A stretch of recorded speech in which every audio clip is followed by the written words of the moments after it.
Sa pagtutok naman ng SMNA Cebu sa 2 araw na pagbisita ni Vice President Sara Duterte, hindi may pagkakailang solidong maka-Duterte mga Sugbuanon. Ito ang ibabalita ni Charmaine Balagon. Sino ba naman ang mapapagod kung ganito kainit ang pagtanggap ng iyong mga taga-suporta? Nakakabinging sigawan at kanya-kanyang pakulo para mapansin at mapagbigyan na makapagpalitrato.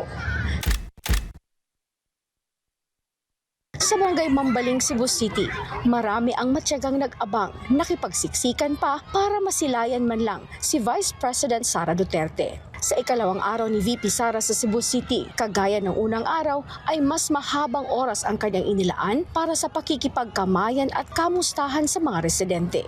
Si Luis de la Serna may daladala pang laminated pictures ni dating Pangulong Duterte at ipinakita ito kay Inday Sara.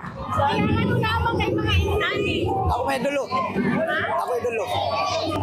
Si Sara, okay pa. Pati ka man mga Inday Sara ang mga represent. Ako na taguon. Doon na ako na taguon. Kasi yung mensahe para kay nanay dito. Salamat, lipay na ko.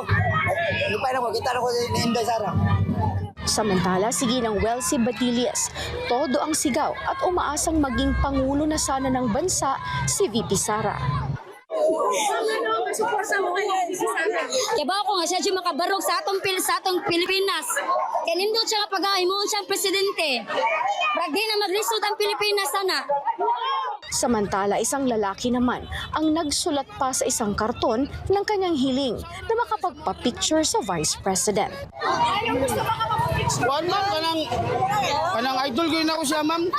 Since 2016 bagid ma'am, sa ilang amahan, gikan pa.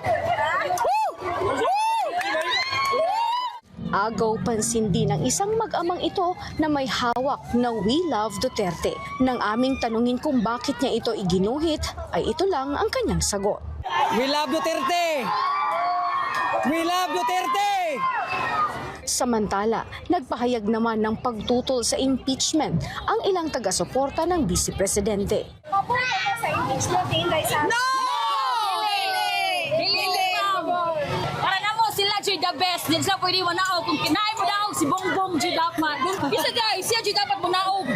Para hoping nga moran siya for president. Nakita siya na mo siya nga makamasa, makatao. So mubati jud siya kung unsa ang gibati sa mga tao para sa unsay panginahanglanon diri sa Pilipinas. Unsay dapat mabuhaton sa atong nasod. Maliban kay elected Mayor Michael Rama at sa partido Barog Bagong Sugbo Team Rama, ay nakita rin sa Facebook page ni dating Mandaue City Mayor Jonas Cortez ang larawan kung saan kasama nito si VP Sara. Para sa Diyos at sa Pilipinas kong mahal, ito yung citizen correspondent mula Cebu, Charmaine Balagon, SMNI News.